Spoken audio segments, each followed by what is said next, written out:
অর্থের ভাগ বাটোয়ারা ও চেয়ার দখলকে কেন্দ্র করে শাসক দল বিজেপির মধ্যে গোষ্ঠী কোন্দলের ঘটনা নতুন কিছু নয়। তবে নির্বাচনের প্রাক মুহূর্তে নিজেদের মধ্যে লাগালাগির ঘটনা দলের বিশৃঙ্খলা আবারও প্রকাশ্যে নিয়ে আসলো।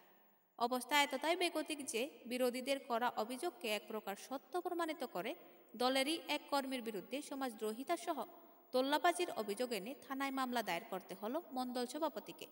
বিজেপি অমরপুর মণ্ডল সভাপতি সঞ্জয় চক্রবর্তী নতুনবাজার থানায় দায়ের করা অভিযোগে উল্লেখ করেন যে নতুনবাজার সুকান্ত কলোনির নিবাসী বাপ্পাজিৎ কর্মকারের যন্ত্রণায় নতুনবাজার এলাকার ব্যবসায়ী সহ সাধারণ মানুষ অতিষ্ঠ হয়ে আছে।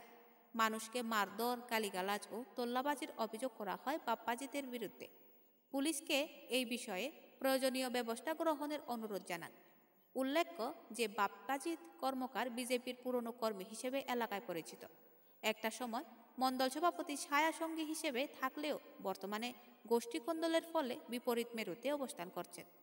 রবিবার সন্ধ্যা রাতে মণ্ডল সভাপতির নতুন বাজার স্থিত দোকানের সামনে বাপ্পাজিৎ কর্মকারের সাথে মণ্ডল সভাপতি সঞ্জয় চক্রবর্তী বাক বিতণ্ডা হয়, যাকে কেন্দ্র করে মুহূর্তের মধ্যে এলাকার পরিবেশ উত্তপ্ত হয়ে ওঠে। মুহূর্তের মধ্যে একদল যুবক লাঠিসোঁতা হাতে নিয়ে বাজারের মাঝখানে জড়ো হতে শুরু করে। বাপ্পাজিৎ কর্মকার কোনো রকমে প্রাণ বাঁচিয়ে পালালেও তার বাইকটিকে ভাঙচুর করা হয়। সদলীয় কর্মী অসীম দাস, ক্ষীরেন্দ্র দাস, সঞ্জিত বণিক, সুমন্ত শীলের উপর চড়াও হয় দুর্বৃত্তরা। তাদের দোকানে ঢুকে দেখে নেওয়া হুমকি দেওয়া হয় বলে অভিযোগ। আক্রান্তদের পক্ষ থেকে পৃথক পৃথক 3টি মামলায় কৃষ্ণ বণিক ওরফে মোনা, তাপস দাস, অজয় সাহা, কৃষ্ণ কিশোর বণিক ও উৎপল সাহার বিরুদ্ধে নতুনবাজার থানায় মামলা দায়ের করা হয়েছে। এদিকে নতুনবাজার থানার পুলিশ মণ্ডল সভাপতির দায়ের করা অভিযোগের ভিত্তিতে বাপ্পাজিৎ কর্মকারকে রবিবার রাতে আটক করে থানায় নিয়ে আসে।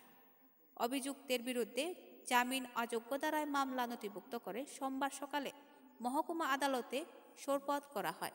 তবে একই ঘটনায় বিপরীত পক্ষ থেকে 3টি পৃথক পৃথক মামলা দায়ের করা হলেও পুলিশ ওই মামলায় অভিযুক্তদের আটক করার বিষয়ে কোনো কার্যকরী পদক্ষেপ গ্রহণ করছে না বলে অভিযোগ।